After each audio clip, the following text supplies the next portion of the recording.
bahaya ketika kita ada dalam keadaan tidak berpengalaman atau kurang pengalaman.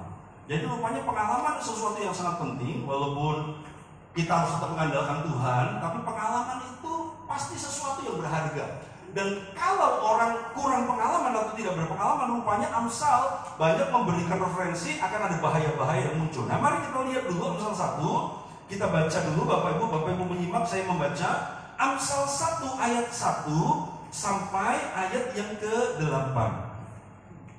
Ini tujuan Amsal ditulis. Tujuan mengapa Salomo menulis Amsal. Ayat 1. Amsal-amsal Salomo bin Daud, Raja Israel, untuk mengetahui hikmat dan didikan. Jadi Amsal ditulis supaya pembacanya itu mengetahui hikmat dan didikan, untuk mengerti kata-kata yang bermakna. 3. Untuk menerima didikan yang menjadikan pandai. Bapak Ibu, kalau engkau mau anakmu pandai, suruh baca Amsal, karena ini tujuan kitab ini ditulis. Menerima didikan yang menjadikan pandai, serta kebenaran, keadilan, dan kejujuran. 4. Jadi ayat 3 itu pandai tapi juga berintegritas, ya. Ayat 4, untuk memberikan kecerdasan kepada orang yang tak berpengalaman, dan pengetahuan serta kebijaksanaan kepada orang muda. Baiklah orang bijak mendengar dan menambah ilmu, dan baiklah orang yang berpengertian memperoleh bahan pertimbangan, untuk mengerti Amsal dan ibarat, perkataan dan teka-teki orang bijak. Takut akan Tuhan adalah permulaan pengetahuan, tetapi orang bodoh menghina hikmat dan didikan. Ayat 8, mari kita baca sama-sama. 1, 2, 3. Hai anakku, dengarkanlah didikan ayahmu, dan jangan menyia-nyiakan ajaran ibumu. Sampai di situ, ya. Sekarang kita kembali ke PowerPoint saya. Nah, Bapak Ibu, pengalaman itu apa loh? Kita akan lihat secara artinya secara kamus besar. Ini coba nyambung nih, udah ditancapin. Oke, ini pengalaman Bapak Ibu. Pengalaman dimasukkan sebagai kata benda, ya, dalam kamus. Artinya yang pernah dialami, dijalani, dirasai, ditanggung, dan sebagainya. Jadi pengalaman itu sesuatu yang pernah kita alami, pernah kita jalani, pernah kita rasa, pernah kita tanggung. Lalu dijelaskan orang yang berpengalaman artinya orang yang pernah mengalami. Bisa enak, bisa tak enak, bisa senang, bisa susah. Nah, untungnya apa orang yang berpengalaman? Orang itu akan kaya dengan pengalaman, karena dia sudah pernah mengalami, merasai, menanggung sesuatu yang enak maupun nggak enak, dan itu jadi pelajaran. Katakan sama-sama, pengalaman bisa jadi pelajaran. 1, 2, 3, ya. Nah, alangkah untungnya kalau seseorang itu kaya dengan pengalaman. Kenapa? Karena dia sudah mengalami banyak hal. Jadi bukan miskin pengalaman, bukan kurang pengalaman, tapi banyak pengalaman. Ada persoalan, dia akan bisa menghadapi. Kenapa? Karena sudah pernah menghadapi persoalan yang sama. Nah, artinya kurang berpengalaman itu berarti sedikit atau belum mengalami banyak hal. Dan tentu pengalaman itu didapat melalui sebuah perjalanan waktu yang tidak pendek. Makanya anak-anak muda itu sering dianggap sebagai anak yang kurang berpengalaman. Tetapi izinkan mereka untuk menjadi kaya dalam pengalaman. Berikan kesempatan. Jangan takut mereka gagal, karena kegagalan itu akan menjadi pengalaman, dan kemudian dia akan belajar dari kegagalan itu. Yang setuju katakan amin, ya. Kalau kita merasa nggak punya pengalaman, lalu kita nggak diam saja, kita nggak bergerak, maka kita tidak akan pernah kaya dengan pengalaman. Kenapa saya memberikan kesempatan kepada orang-orang yang baru belajar melayani, baik WL, baik singer, baik di komsel, sharing. Saudaraku, siapa saja, hamba-hamba Tuhan yang masih muda, masih adik-adik saya jauh perintisan, saya berikan kesempatan melayani di tempat ini, supaya mereka menjadi kaya dalam pengalaman. Nanti kalau salah ngajar gimana Pak? Dia kan belum berpengalaman. Salah ngajar ya tinggal dikoreksi, diperbaiki, ada solusi Bapak Ibu, gitu ya. Jadi jangan berpikir bahwa karena anak kita belum berpengalaman, suapin terus, saudara. Kita suapin terus, yang terjadi adalah dia akan jadi anak yang manja, gitu kan? Kita mandiin terus, nanti kalau dia mandi sendiri nggak bersih. Oke, dalam tahap tertentu kita mandikan. Tapi Bapak Ibu rela sampai 20 tahun, Widi, kau masih dimandikan atau mandi sendiri? Mandi sendiri ya? Itu namanya mandiri. Nah, gitu kan? Yosua, kau masih dimandikan atau mandi sendiri? Mandi sendiri, betul. Betul ya. Nanti tak periksa kapan-kapan ya. Gitu. Bapak Ibu, relakah kita? Anak kita 20 tahun kita masih mandikan. Saudaraku, kayak ada kerjaan lain. Nah, berilah pengalaman. Izinkan dia salah. Izinkan dia gagal. Karena dari situ dia akan belajar sesuatu. Begitu. Nah, Bapak Ibu, apa akibat yang pertama? Kalau seseorang itu kurang pengalaman. Nah, ini ada ayatnya. Amsal, semua Amsal ya. Amsal 1 ayat 20 dan 21 saya bacakan. Hikmat berseru nyaring di jalan-jalan. Di lapangan-lapangan ia memperdengarkan suaranya. Di atas tembok-tembok ia berseru-seru. Di depan pintu gerbang kota ia mengucapkan kata-katanya. Artinya, hikmat itu Tuhan bisa kasih di segala tempat dan situasi. Jadi hikmat, memang kalau kita lihat kemarin, Salomo dapat hikmat ketika doa. Daniel dapat hikmat ketika doa. Tapi ingat, hikmat berseru di mana? Di lapangan-lapangan, di atas-atas tembok. Jadi kita bisa dapat hikmat di mana saja, kapan saja. Ketika kita berhubungan, berkomunikasi dengan Tuhan di mana saja. Sampai di kamar mandi, saudaraku, nunggu bak penuh, saudaraku, Bapak Ibu bisa dapat hikmat. Iya kan? Hikmat itu juga di dalam hikmat ada pengetahuan. Bapak Ibu, Archimedes, dia menciptakan satu hukum. Ketika dia lihat kok kalau benda itu masuk ke bak dan baknya penuh, airnya tumpah ya. Kemudian dia membuat sebuah rumus. Dia dapat hikmat ketika dia lihat air kolam itu meluap. James Watt, dia lihat tekonya, ketelnya dia merebus air, dan kemudian pancinya tutupnya gerak-gerak, dan dia dapat hikmat. Oh, ini bisa jadi tenaga, ini bisa jadi energi. Dia dapat hikmat ketika lihat teko mendidih, saudaraku, dan tutupnya bergerak-gerak. Haleluya. Bilang sama sebelah, hikmat bisa ada di mana-mana. Bilang begitu, saudaraku. Haleluya. Ya. Makanya mari kita jadi orang yang terus belajar. Karena hikmat itu berseru nyaring.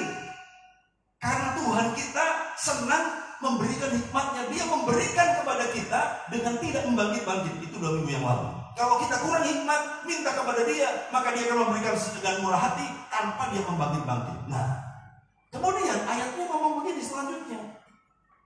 Yuk kita baca sama-sama ayat 22. 1, 2, 3. Berapa lama lagi, hai orang yang tak berpengalaman, kamu masih cinta kepada keadaanmu itu? Pencemooh masih gemar kepada cemooh, dan orang bebal benci kepada pengetahuan. Bapak Ibu, akibat kurang hikmat yang pertama adalah tidak mau berubah. Dia tetap mencintai kebodohan. Dia nggak mau berubah. Padahal hikmat berseru di mana-mana. Tapi kemudian si hikmatnya negur. Berapa lama lagi, hai orang yang tak berpengalaman, kamu masih cinta kepada keadaanmu, gitu kan? Pencemooh tetap mencemooh, dan orang bebal dia nggak mau belajar, dia benci kepada pengetahuan. Katakan sama-sama, budayakan terus belajar. Katakan kanan kirimu, saudaraku ya, budayakan terus belajar, oke? Supaya kita berubah. Kalau kita nggak mau berubah, kita ketinggalan, kita habis, kita hancur. Jadi mari, hidupku takkan sama. Ku tahu sungguh dia Yesus Tuhan yang sudah mati buat hidupku, dan hidupku tidak sama seperti lagu tadi. Yang setuju katakan, hidupku tidak sama lagi. 1, 2, 3. Oke? Harus ada perubahan, Bapak Ibu. Sebab kita tidak berpengalaman. Dan jangan senang dengan keadaan tidak berpengalaman. Mari berubah. Mari memacu diri untuk berubah, saudaraku ya. Nah, lanjutnya. Faktanya adalah si orang bebal ini berpalinglah kamu kepada teguranku. Jadi hikmat ada dalam teguran. Sesungguhnya aku hendak mencurahkan isi hatiku kepadamu dan memberitahukan perkataanku kepadamu. Tuhan itu selalu ingin anak-anaknya berhikmat. Oleh karena kamu menolak ketika aku memanggil, dan tidak ada orang yang menghiraukan ketika aku mengulurkan tanganku. Nah, nggak mau sih. Memang ini orangnya nggak mau berubah. Padahal berkat pertolongan, jalan keluar Tuhan sudah sediakan, tapi nggak mau berubah. Nah, saya akan cerita tentang dinosaurus, saudara. Rupanya dinosaurus itu banyak macamnya. Ya, ada yang Tyrannosaurus, Brontosaurus. Ini jenis-jenis dinosaurus. Brachiosaurus, Spinosaurus. Ada banyak lagi. Saya nggak sempat, nanti ini seperti seminar dinosaurus, saudara. Ya. Masih banyak lagi. Dino yang lain. Dino Senin, Dino Selasa, Dino Rebo, saudaraku kan Dino Kemis, nah gitu. Itu jenis dino-dino yang lain. Haleluya ya. Tapi Bapak Ibu, ada satu jenis saurus, yaitu ini. Ini namanya Raurus, saudaraku ya. Haleluya. Haleluya. Raurus itu apa sih? Gak mau urusan. Bahasa Jawa. Ini namanya Raurus. Nah, apa itu Raurus? Definisinya begini. Ini adalah dino dari Jawa yang tak suka mengurusi urusan orang lain. Nah, itu saudara ya. Itu Raurus namanya ya. Bilang sama sebelah, jadilah Raurus. Yang tidak diurusi urusan orang lain, saudaraku. Bagaimana ngurusi orang lain? Dirinya sendiri gak diurus, saudaraku. Ya, itu namanya Raurus. Jadi kalau Bapak Ibu belel, lepek, mambu, kucel, belel, saudaraku, gimbal, saudaraku, itu Bapak Ibu masuk jenis dinosaurus yang namanya Raurus. Ratau wadus, ratau sikatan, saudaraku, ratau jungkatan, saudaraku, ratau turu, saudaraku, dan orang yang seperti ini lebih baik ratau urip, saudaraku, ya begitu. Bapak Ibu, ini Raurus. Nah, hubungannya apa sama tidak mau berubah? Kembali ke dinosaurus. Kenapa dinosaurus punah? Karena satu peneliti mengatakan dinosaurus tidak mau berubah. Dinosaurus tidak bisa mengikuti perkembangan zaman. Dia ketinggalan. Dia nggak bisa bersaing dengan kemajuan alam, sehingga dia punah. Itu salah satu teori kenapa dinosaurus itu punah. Jadi kalau kita jadi orang yang tidak mau berubah, kita akan punah. Gak bisa ikut perkembangan dunia, terus berubah. Dunia berkembang dengan cepat, saudara. Kalau kita nggak berubah, kita nggak mau jadi semakin pinter. Iblis dia semakin jahat. Modus kejahatan berubah bentuk kalau kita nggak jadi cerdas karena firman dan karena roh kita, maka kita akan terlibas. Itu yang pertama. Yang kedua, akibat kalau kita kurang pengalaman atau tidak pengalaman. Amsal 1 ayat 32. Yuk kita baca sama-sama. 1, 2, 3. Sebab orang yang tak berpengalaman akan dibunuh oleh keengganannya, dan orang bebal akan dibinasakan oleh kelalaiannya. Yang kedua, kalau orang itu tidak berpengalaman, dia bisa tidak mau bergerak. Ini dalam bahasa anak muda sekarang mager. Mager itu malas gerak. Bilang sama sebelah, jangan mager. Katakan begitu saudaraku ya. Haleluya ya. Malas bergerak. Orang yang tidak berpengalaman dikatakan apa? Akan dibunuh oleh keengganannya. Orang yang tidak berpengalaman akan dibunuh oleh kemalasannya. Dan orang bebal akan dibinasakan oleh kelalaiannya. Saya mau tanya, Pak Andre, kalau Anda diancam mau dibunuh, apa yang kamu lakukan? Apakah terus nyanyi, tak ancam, kamu tak ancam tak bunuh ya? Ku berikan hatiku dan jiwaku, bunuh aku saja. Itu apa yang kamu lakukan? Lari. Atau kalau misalnya punya senjata yang bisa mengalahkan dia, apa yang dilakukan? Apa yang dilakukan? Lawan atau lari. Orang pun nggak mau dibunuh, tapi banyak orang orang nggak sadar bahwa dirinya sedang dibunuh oleh kemalasan. Orang yang nggak berpengalaman akan dibunuh oleh kemalasannya, keengganan. Orang yang nggak pengalaman, dia akan dibinasakan oleh kelalaiannya, sengaja lalai. Dia nggak sadar dia sedang membunuh dirinya ketika dia malas. Bapak Ibu, sekarang itu kita dimanjakan dengan teknologi, semuanya pakai remote. Zaman dulu TV, saudaraku. Sekarang tinggal duduk, ceklek gitu kan. Orang dulu kalau pasang TV harus keluar dari tempat duduk dipencet. Artinya ada proses dia jalan dan kemudian pencet. Dulu belanja, kita harus jalan pergi ke pasar. Kita pergi ke toko. Sekarang tinggal aplikasi online, ada pengantaran online, Gojek, pakai GrabCar. Tinggal pesan makanan datang sendiri. Dulu kita untuk makan harus masak, gerak, gitu kan? Tapi sekarang tinggal pesan makanannya datang sendiri. Bapak Ibu, itu zaman beda TV dulu sama TV sekarang. Bapak Ibu tahu nggak? Zaman dulu orang duduk di kursi malas nonton TV, gitu kan? TV-nya yang gemuk, belendung ke belakang. Saudara gue itu TV zaman dulu. TV-nya gemuk, ya kan? Orangnya kurus, ya kan? Kemudian TV-nya gemuk. Kenapa orangnya kurus? Karena kalau mau nyetel TV dia harus turun dari kursi dan dia harus pencet, ada geraknya. Zaman sekarang bagaimana? TV-nya kurus, orangnya belendung, saudara. Tinggal ceklek, nggak gerak, saudara. Gitu kan? Mau pindah channel nggak perlu maju, nunul channelnya. Sekarang tinggal main remote. TV-nya tambah kurus, orangnya tambah belendung. Nah, gitu ya. Jadi makanya buat Bapak Ibu yang pengen langsing, buang remote-nya.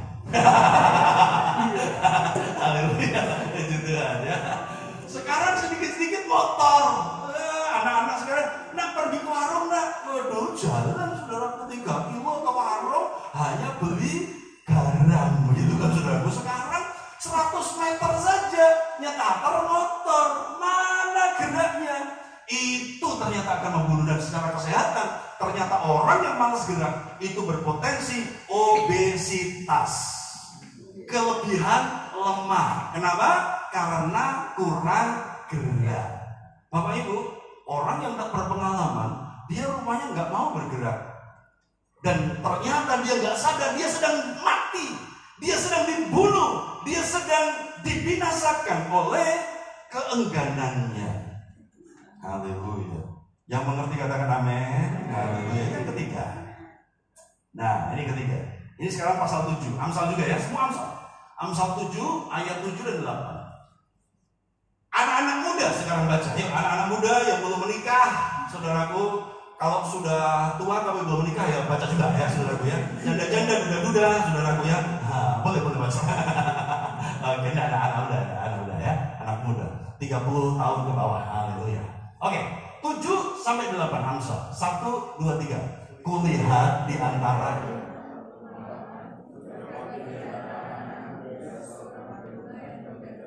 terus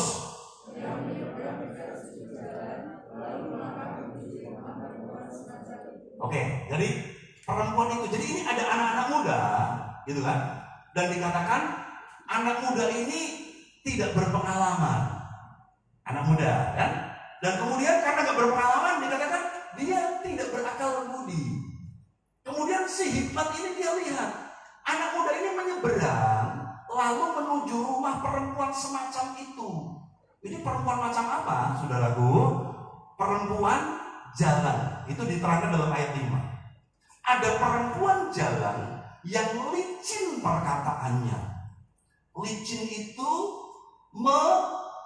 melesetkan, gitu kan? Licin itu manis ucapannya, tetapi menjatuhkan. Licin itu membuat orang terpeleset, gitu kan? Ada anak muda yang nggak pengalaman, dia melangkah ke rumah perempuan semacam itu. Jadi akibat tidak berpengalaman, bahaya orang yang tidak berpengalaman adalah dia tidak tahu bahaya. Nggak apa-apa, aku kesana mau menginjili ya. Haleluya ya Bapak Ibu. Ada beberapa hamba Tuhan yang memang pelayanannya Tuhan pakai, Tuhan desain dia melayani orang-orang prostitusi. Tapi dia harus jaga diri. Nah, dulu pernah ada yang bersaksi di sini ya, tatoan dari muka sampai bawah itu hamba Tuhan pendeta ya, pernah masuk di KND. Kenapa dia melayani di situ? Karena dia berasal dari situ. Ketika sebelum bertobat dia dari dunia itu, sehingga ketika dia bertobat dia terbeban untuk menyelamatkan kawan-kawannya yang ada di dunia prostitusi, di jalan-jalan, gelandangan, anak-anak pang, gitu kan, anak-anak pang dia jangkau, begitu. Tapi ada banyak orang yang aku mau ke sana, aku mau menginjili, bukan menginjili saudara, pada akhirnya dia injili saudara, dia injili dan akhirnya jatuh nggak pengalaman. Bapak Ibu, orang yang nggak pengalaman, rupanya bahayanya adalah dia tidak tahu bahaya. Anak-anak muda, bapak-bapak, ibu-ibu yang sudah sukses, hati-hati. Narkoba itu biasanya dimulai dengan coba-coba. Dimulai dengan takaran kecil. Dan kemudian dia berkata, enggak apa-apa kok, enggak bahaya kok. Enggak apa-apa kok. Oh ternyata enggak apa-apa. Tapi ternyata ketika tubuh ini menjadi kebal, maka dia memerlukan dosis yang lebih tinggi. Nanti di satu tahap tubuhnya kebal dengan dosis B, dia akan naik ke dosis C, saudaraku. Begitu ya. Dan hati-hati dengan challenge atau perang, saudaraku ya. Perang itu jebakan-jebakan, mainan-mainan anak-anak kita, tapi ternyata itu membahayakan. Nah, sudah banyak beredar di media sosial bagaimana anak-anak melakukan perang. Yuk bertiga lompat, yuk lompat bertiga. Tapi ketika yang tengah mau jatuh, ditendang kakinya sama anak teman kanan kirinya, maka jatuhlah dia pantat duluan dan tulang ekornya patah, dan kemudian dia mengalami kelumpuhan. Alpo, kamu cuma main-main kok, main-main tapi mencelakakan. Bapak Ibu, yuk mendung-mendung enak gak hujan, kita susur sungai ya. Nah, gitu kan saudara ya. Itu nggak jauh dari kita tuh kejadiannya. Itu kan baru 2 hari yang lalu. Ini mendung nggak panas, ayo kita main air. Nah, gitu kan. Kita main air, kita susur sungai. Nggak jauh-jauh, cuma di Turi. Saudaraku, Turi itu tempel masuk ke kiri, saudaraku. Dan 200 sekian siswa-siswi SMP hanyut. 100 yang hanyut. Yang mati 10. Ini korban terakhir sudah ditemukan, saudaraku. Dan ya, pembina pramuganya kena masalah, saudaraku. Dan ternyata warga sudah memperingatkan, Pak, ini mendung-mendung, anak-anak kok disuruh main. Ya, kegiatan pramuga disuruh main. Mati hidup di tangan Tuhan, katanya begitu, saudaraku. Mati hidup di tangan Tuhan. Dan betul hari itu, saudaraku, sungai banjir tiba-tiba datang dan menghanyutkan mereka. 10 mati. Ini lagi viral, saudara ya. Gitu. Kenapa? Tidak tahu bahaya. Bapak Ibu, apa yang terjadi? Karena nggak pengalaman. Nah, ini pentingnya kita pengalaman, saudara ya. Yang keempat, Bapak Ibu masih sadar semuanya? Amin. Sadar, bilang sama sebelah. Sadar. Haleluya. Oke. Jadi Bapak Ibu tetap di saluran yang satu ini, jangan kemana-mana ya. Masih ada yang keempat, Bapak Ibu. Yuk kita baca pasal yang ke-14 ayat 15. 1, 2, 3. Orang yang tak berpengalaman percaya kepada setiap perkataan, tetapi orang yang bijak memperhatikan langkahnya. Nah, rupanya yang keempat, akibat tidak berpengalaman adalah dia tidak mau berpikir, gampang percaya. Amsal berkata, orang yang tak berpengalaman percaya kepada setiap perkataan. Ada share, akan ada perpanjangan SIM gratis di seluruh Samsat di seluruh Indonesia. Wah, orang-orang pada langsung, wah, udah langsung percaya, saudaraku. Setelah dilihat tanggalnya 30 Februari, saudaraku ya, haleluya. Ada tanggal 30 Februari? Gak ada, saudaraku ya. Sampai ada gajah ngendok, saudaraku, ya gak ada. Tanggal 30 Februari itu gak ada, saudaraku. Tapi langsung percaya. Haleluya. Ada diskon 70% untuk semua merek Samsung. Wah, saudaraku, 70% diskon. Akhir tahun ada 70% diskon semua merek Samsung, HP, elektronik, gadget, elektronik, kulkas, apa saja. Langsung percaya. Di mana? Setelah itu di Seoul, Korea Selatan, saudaraku. Dan ternyata diskonnya di sana, saudaraku. Dan orang Indonesia yang suka belanja sudah banyak, saudaraku. Kenapa? Karena gampang percaya. Haleluya. Bapak Ibu, ditawari kredit ini diambil, ditawari kredit sarung diambil, kredit panci, kredit jari, kredit tikar, saudaraku, sampai kredit gigi palsu, saudaraku. Ini bisa dikredit, Pak. Semuanya diambil, langsung percaya. Bapak kalau pakai gigi palsu ini, Bapak ketawanya akan lebih berwibawa. Dan ternyata, saudaraku, akhirnya kecelek, saudaraku. Ternyata semuanya pada akhirnya pengelolaan keuangan kita berantakan. Kenapa? Karena nggak mau berpikir kritis, nggak mau berpikir, nggak mau memakai logikanya. Bapak Ibu, orang yang udah berpengalaman, dia bisa percaya kepada setiap perkataan. Makanya hati-hati kalau nge-share berita. Bapak Ibu, lebih baik kalau nge-share berita itu ada sumber beritanya. Bapak Ibu kira bahwa berita-berita tentang kesehatan semuanya benar? Ini bagus kok, ini saran kesehatan. Tapi siapa yang ngerti itu sudah terbukti atau belum? Gitu kan? Untuk mengobati gatal di tenggorokan, minumlah dan makanlah kulit durian. Misalnya gitu, saudara ya. Sudah 1000 orang terbukti, lalu kita share, kulit durian mengobati gatal di tenggorokan. Saudara, kita share. Bapak Ibu, padahal itu berita yang nggak benar, saudaraku. Nah, kalau gatal di kaki, ya pakailah sandal kulit durian. Nah, itu betul, saudaraku. Pasti itu betul. Kalau gatal di telapak kaki, pakailah sandal kulit durian. Itu, saudaraku, itu pasti betul, saudaraku. Tapi ayo kita jadi anak Tuhan yang cerdas, yang memakai pikiran kita untuk tidak gampang percayaan. Yang setuju katakan amin. Haleluya. Katanya ini loh, ada share ini loh, bagus sekali nih. Katanya kalau mau menurunkan berat badan, mau langsing itu makan sayur. Ayo kita budayakan makan sayur. Ini rupanya grup orang-orang gemuk, saudaraku, ya begitu ya. Jadi ada grup, saudaraku, orang-orang yang gemuk, saudaraku. Jadi rupanya mereka bikin grup sendiri. Mereka mau nge-share semua berita tentang bagaimana menjadi langsing. Ini loh, temanku udah coba makan sayur, ternyata langsing, saudaraku.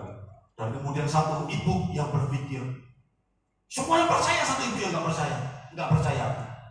Buktinya, gajah makan sayur tetap gemuk. Nah, itu loh, saudaraku ya. Gajah makan sayur, makan rumput tetap gemuk, saudaraku. Kok Daniel makan sayur tetap gemuk, saudaraku. Oh iya, kalau itu nggak bisa dipercaya, tapi ini aku mau share kalau ini benar, kalau ini benar. Berenang itu membuat kita bisa langsing. Ayo kita berenang yuk, kita kumpul di kolam renang. Yang lain percaya, satu ibu berkata, enggak percaya.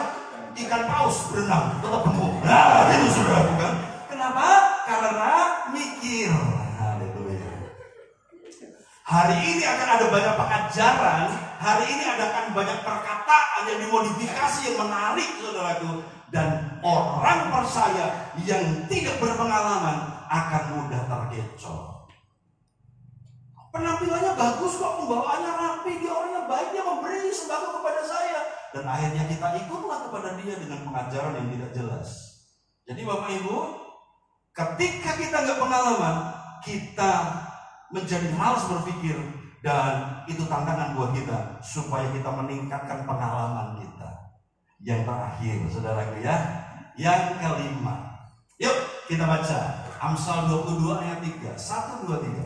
Kalau orang bijak melihat malapetaka, bersembunyilah ia. Tetapi orang yang tak berpengalaman, berjalanlah terus lalu kena celaka. Bapak lihat, orang yang tidak pengalaman itu lihat malapetaka, dia jalan terus lalu kena celaka. Gitu kan? Tapi kalau orang bijak lihat malapetaka, bersembunyi. Jadi bersembunyi itu nggak salah, saudara. Menghindari malapetaka nggak salah. Yang kelima, yang terakhir, orang yang kurang pengalaman, orang yang tidak berpengalaman, itu tidak mau tahu. Jadi ini jenis orang yang maunya tempe, saudaraku ya, karena dia tidak mau tahu, saudaraku. Itu rupanya sukanya tempe. Tapi Bapak Ibu, ayo kita jadi orang yang suka tahu. Nah, gitu kan? Bukan tempe terus. Suka tahu, Bapak Ibu. Caranya bagaimana? Belajar berpengalaman. Belajar dari pengalaman, kita mengintrospeksi dan mengoreksi sehingga kita menjadi semakin bijak. Yang setuju katakan amin. Haleluya. Udah tahu di jurang selfie, saudaraku ya.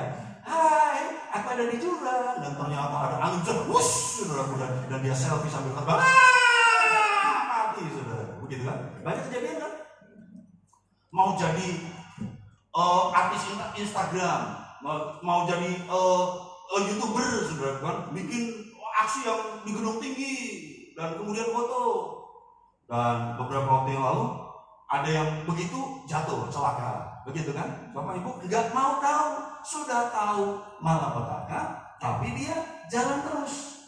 Tetapi orang yang berpengalaman, dia menjadi bijak dan dia bersembunyi. Karena itu, mari berpikir, mari kita menjadi semakin cerdas. Dan kesimpulannya, Bapak Ibu, ini tadi, kalau kita tidak berpengalaman, kita tidak mau berubah, kita tidak mau bergerak, kita tidak tahu bahaya, kita tidak mau berpikir, dan kita tidak mau tahu. Solusinya perlu hikmat. Lihat ayat-ayat awal yang kita baca tadi. Amsal itu ditulis untuk apa? Ayat 2, untuk mengetahui hikmat dan didikan, untuk mengerti kata-kata yang bermakna. Jadi kita nggak mudah diapusi, kita nggak mudah ditipu. Kenapa? Karena kita ngerti kata-kata yang bermakna. Jeruk 2.000. Wah, di pinggir jalan gitu kan, saudaraku. Jeruk 2.000, gitu kan. Dan ternyata ada tulisan kecil 1 on. Nah, gitu kan, saudaraku. Tulisannya 1 on kecil, saudaraku. 2.000 ya, 1 kilo ya. Haleluya. Mbak, ini jeruk nih. Kalau yang manis itu 50.000, mahal banget. Kalau yang asam gratis.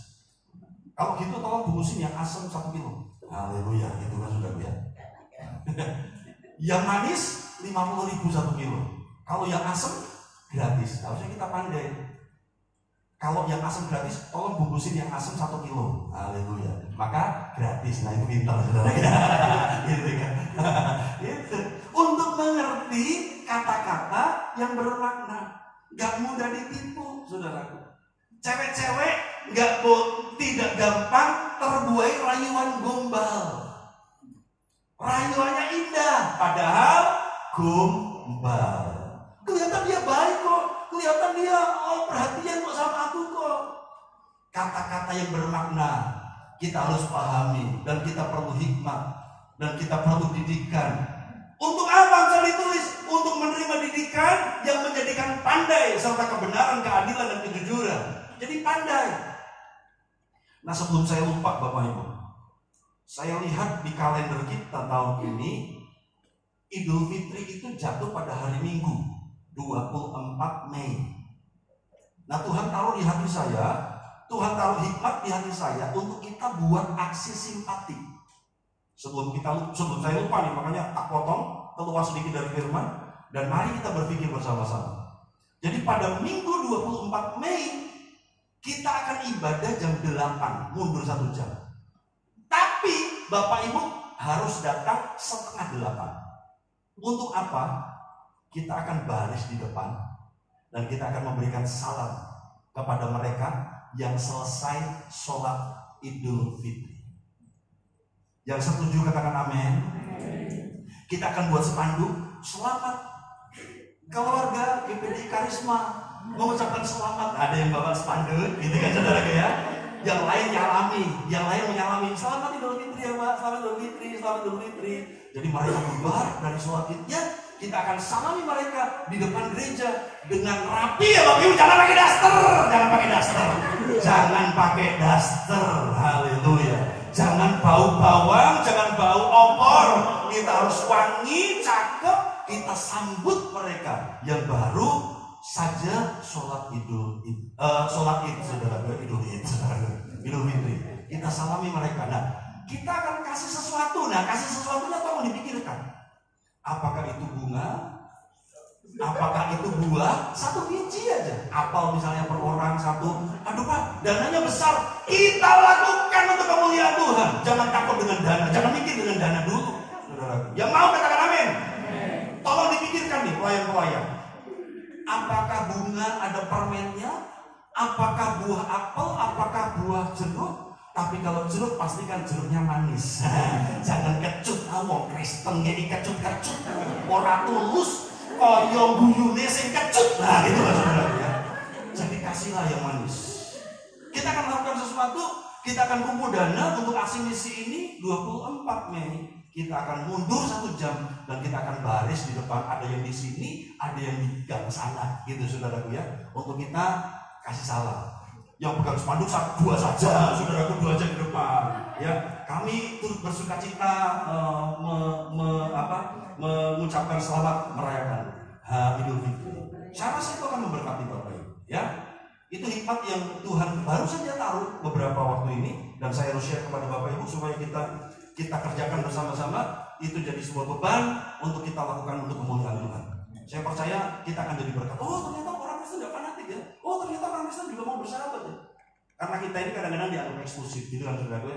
4. Jadi Bapak Ibu, hikmat itu menjadikan kita pandai, menjadikan kita cerdas, membuat kita berpengalaman. Ayat 4. Untuk memberikan kecerdasan kepada orang yang tak berpengalaman dan pengetahuan serta kebijaksanaan kepada orang muda. Anak-anak muda katakan amin. Karena engkau akan jadi cerdas, engkau akan jadi bijaksana, engkau akan jadi berpengalaman. 5. Untuk apa Amsal ditulis? Baiklah orang bijak mendengarkan dan menambah ilmu, dan baiklah orang berpengertian memperoleh bahan pertimbangan. Kemudian ayat yang ke-6, untuk mengerti Amsal dan ibarat perkataan dan teka-teki orang bijak. Kita nggak mudah diplesetkan, ya, kita nggak mudah tergelincir. Dan yang terakhir, mari kita baca sama-sama Amsal 1 ayat 7, 1, 2, 3. Takut akan Tuhan adalah permulaan pengetahuan, tetapi orang bodoh menghina hikmat dan didikan. Bapak Ibu, orang bodoh di Alkitab bukan orang yang nggak sekolah. Orang bodoh di Alkitab bukan anak yang nilainya jelek. Orang bodoh di Alkitab bukan orang yang pemalu pendiam. Tapi orang bodoh di Alkitab dikatakan ayat ini, kalau dia menghina hikmat dan didikan. Jadi mari berjalan dalam hikmat, karena hikmat itu memberikan kita pengalaman, hikmat itu membuat kita unggul, hikmat itu memberikan kita solusi, saudaraku. Dan biarkan kita menghargai hikmat dengan, ayo mau berubah, mau bergerak. Biarkan kita mengerti bahaya-bahaya yang sedang terjadi di luar sana, mau berpikir lebih panjang, dan kita mau tahu lebih banyak. Tuhan memberkati. Tutup Alkitabmu. Mari kita mengucap syukur kepada Tuhan.